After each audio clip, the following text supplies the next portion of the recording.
Fizi News 24, média d'information en temps réel. Fizi News 24, chombo cha habari kwa muda sahihi. Média d'information en temps réel.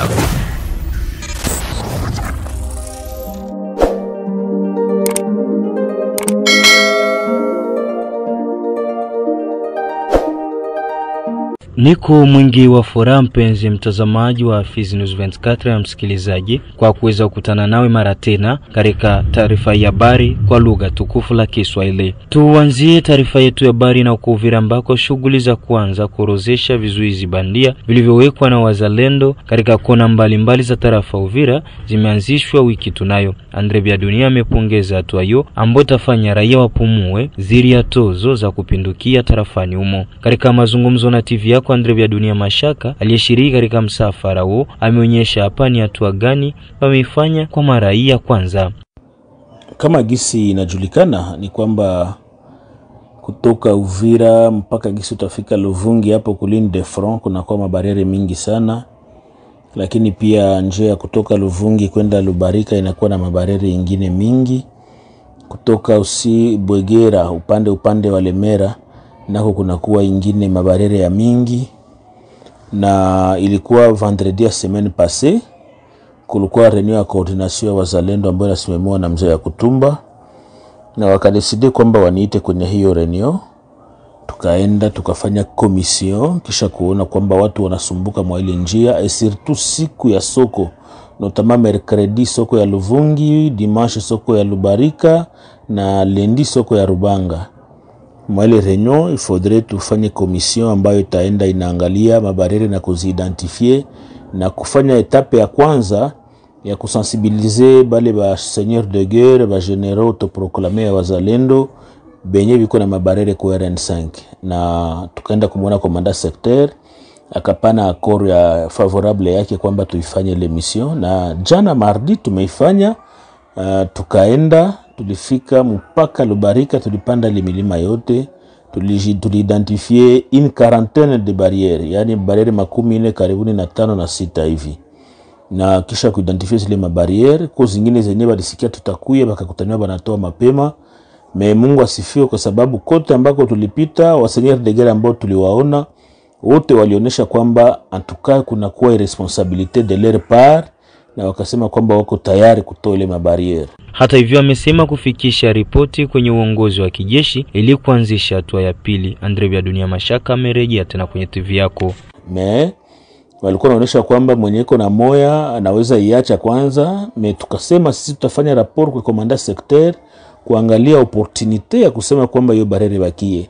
Séance tenante, Nyerere alikuwa na barriere, General Nyerere autoproclamé alikuwa na barriere 6, akatoa 2 directement, barriere ya Kasambura na barriere ya Mikamba pale Runingu. Aussi tukafika Luberizi kwenye kuna kwa General Mupara akatoa 2, moja ya pale Bwegera na ingine ya Kitemesho, zile zikatoka. Na tukaacha tunawaambia kwamba barriere haina shida, zinaweza kubakia mezisikwe barriere za kulipisha. Mekonesa namna gani wasoda wanatumikaka, wazalendo wanatumikaka, hauwezi kuona mtu apite kisha shindwe kumlomba pesa.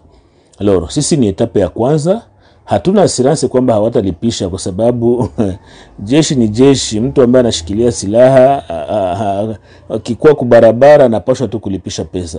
Lakini sisi ile ni etape ya kwanza ambayo tumeifanya ya kuwasensibilize, kuwaonyesha kwamba umaana wa wao kuwa kati yetu ni kwamba wamekuja kututetea, hawakuja kutunyanyasa, na kuonesha kwamba upande ambako M23 inakuwa wale wavamizi hakuna ile vizuizi. Kwa nini sasa upande wa gouvernement kutakuwa vizuizi vya mingi? Alors wametuelewa, tunangoja etape tu observer parce que kutakuwa création ya commission ambayo itakuwa inafanya suivi régulier ya kujua die wamekubali kutoa mabariere, hawalipishi au namna gani. Kuna mafasa ambazo tuwezi acha bila bariere, notamment Munywema, Nyamunindi, Rushima, hatuwezi kuacha ile maeneo bila mabariere juu ya kucheke na kuangalia mambo mengine. Ça veut dire tunajifelicite kwa kazi ambayo imefanyika, ni etape tumeifanya, lakini nyingine itafuata ya kufuatilia na kujua kwamba wamekubali au hawakukubali. ofiri ya mesure tutakuwa tuko tunaevolue, tutakuwa tuko tunawaambia hiyo kitu. Donc ilikuwa mission organisée par le VDP, mais ikapata accord ya commandant secteur opérationnel Sukola de Sud Kivu, na ndio wakaniincorporer mu equipe comme licho ya raia kwa kwenda kufuatilia nini iko inafanyika ku terrain. Tulirudia jana mpaka 20h ndio tumefika kuma nyumba yetu hapa muvile ya Uvira. Na huko Misisi ni kwamba hali ya usalama ikuwa yenye kuridhisha kutokana na milio ya risasi iliyosikika kati ya makundi mawili ya kizalendo siku ya 3 ya wiki tunayo sekta Nganja tarafani Fizi. Kwa jambo hilo mashirika ya kiraia eneo hilo yanalaani vikali kitendo hicho. Mengi zaidi namkaribisha Bukuru Tantina Aldama. Ndio mwenzangu, kijiji cha Misisi na vitongoji vyake hali inakuwa ya heka kila mara ambako chanzo kinatokana na mvutano kati ya baadhi ya wazalendo wa SNPCC zidi ya baadhi pia ya wazalendo wa Biloze Bishambuke. Dunia Floribert Doms ni mratibu wa shirika jipya la raia sekta ya Nganja, ametoa picha ya hali ya sasa.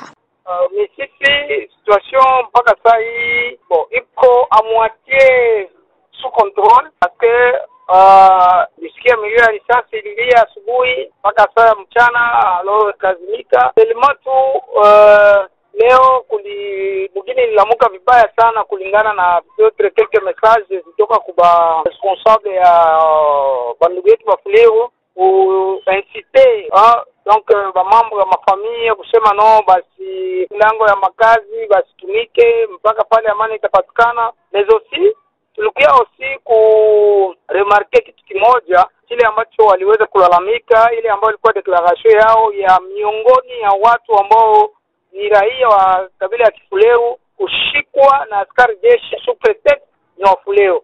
Ile kitu kama tuliweza kuiremarke na ndio ile ambayo tuliweza kushinda ndani, tuko na pambania baada ya kufanya mazungumzo mbalimbali, na huku tunasubiria tu sasa ile delegation ambayo kwa tunaingoja leo ndio imefika, lakini hatujasikia kama inasema nini. Masasi inapolia vraiment iko nalia katikati tu ya kundi la Biloze Bishambuke pamoja na wazalendo wa SNPCC ya mzee Uliama ya Kutumba. Nafikiri wakati tulipofanya mahojiano ya jana tulionyesha kwamba milio ya risasi tulisikia katika kijiji, ilikuwa inalilia ndani kabisa aux environs ya kijiji, lakini ilifika muda ambao ya leo tulianza kuisikia mbali sana, kwa umbali sijui niweze kuleta estimation gani paske ililia katika milima inayo surplombe kijiji cha Misisi. Donc tulisikia, unajua risasi, mlio wa risasi sio kama mlio wa ngoma. Risasi inapolia hata kwa umbali zaidi, watu wanaopatikana maeneo ya huko chini tunaisikia kabisa kama vile inalia kwa ukaribu sana. Ndio ile tu iliweza kuleta osi ile paralizi ya quelques activités mu niveau ya mugini.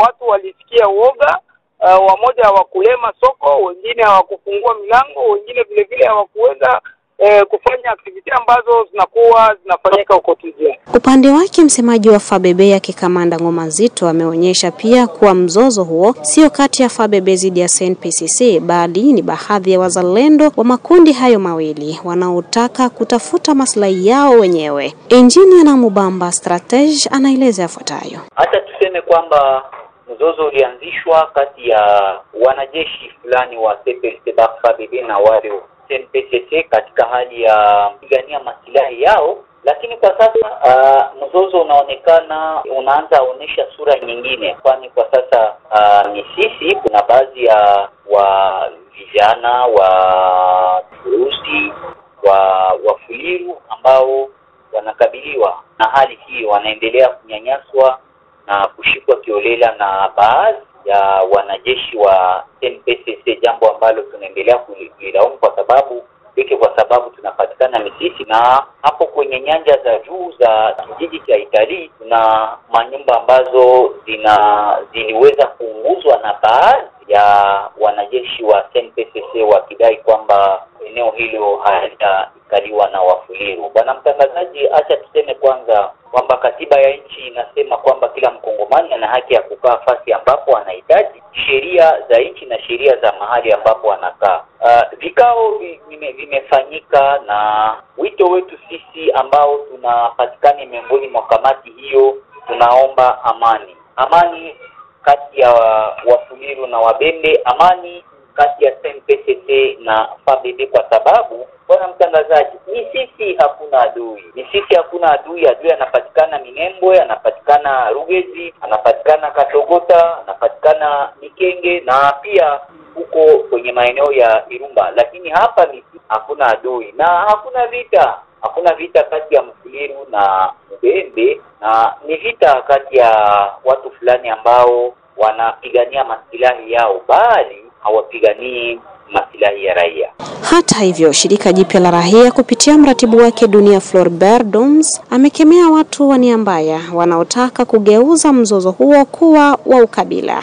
Na analizi ambazo tumezifanya mwanzoni ilikuwa kwa sababu ya vizuizi, lakini kadiri ya jinsi ya mambo yalivyoendelea tulikuja kugundua kwamba kunakuwa incomprehension na ile ambao tunaita insubordination kwa kila mtu anataka awe kiongozi, awe kamanda, na hakuna ambaye anakubali kuongozwa na mwingine. Hiyo tu ndio inafanya kwa sasa la base ya continuite ya hiyo mlio ya risasi kushikilika.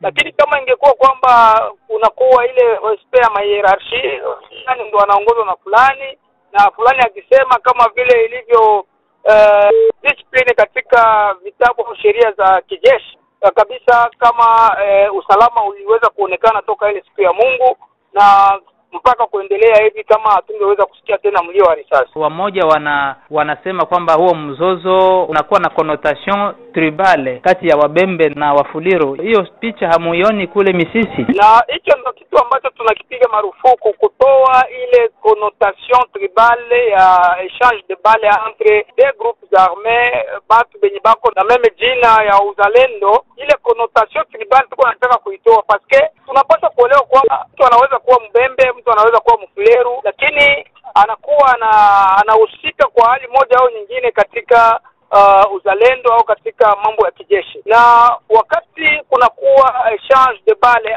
entre groupe mbili, kunakuwa aussi zile tendance za kuwa na tafuta ki était le déserteur pendant que tulikuwa tungali, na wakati tunamuona déserteur tunapaswa kumkamata. Na watu wasiende na tapakanya hizo habari za makonotation tribal, parce sifa ya wale ambao tunawaita ni raia, sifa ya wale ambao tunaita ni wafanyabiashara, wengi walianza kuwa wajeshi wa wazalendo kwa kundi moja au kundi nyingine. Sasa kama wajeshi wanakamata aliyekuwa mwenzao jeshi, wao usione ile sura tu na kusema ni Mfuliru au ni Mbembe. Sisi tunapinga sana na tunalaani huo usebali entre Wabembe wa Wafuliru. Tunasema kwamba wanaopigana ni washikasilaha wa kundi mbili, na hiyo lazima iweze kuisha kwa upande wao. Raia abaki raia na mwanajeshi abaki mwanajeshi. Wakati hayo yakijiri, msemaji wa FABB ameongeza kuwa huu sio wakati wa wazalendo kupigana wao kwa wao, hivyo ametoa mwito kwa wazalendo anayependa vita kwenda Rugezi na sio Misisi. Engineer na Mubamba Stratege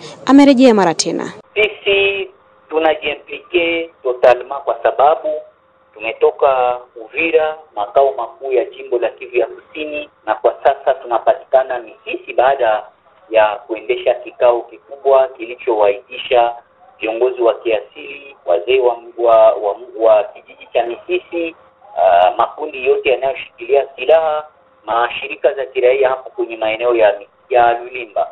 Na kwa sasa tunapatikana Misisi. Kusudi letu ni kwamba kuweza kuwahimiza na pia kuwashurutisha wale ambao wanadhani kwamba ni wakati wa watu kupigana juu ya makamba hapa, kuambia kwamba muda huo umepita na ni wakati wa kupigania nchi. Na yeyote ambaye ana nia ya kupigana, Rugezi iko wazi na Tulonge iko wazi, Katogota iko wazi, Mikenge. Suluhisho itapatikana kwa sababu sisi sote tunasimama, sisi sote tunashikana mkono kwa mkono, sisi sote tuko imara na suluhisho itapatikana. Na laani tu vitendo ambavyo vinaendeshwa dhidi ya raia wasiokuwa na hatia.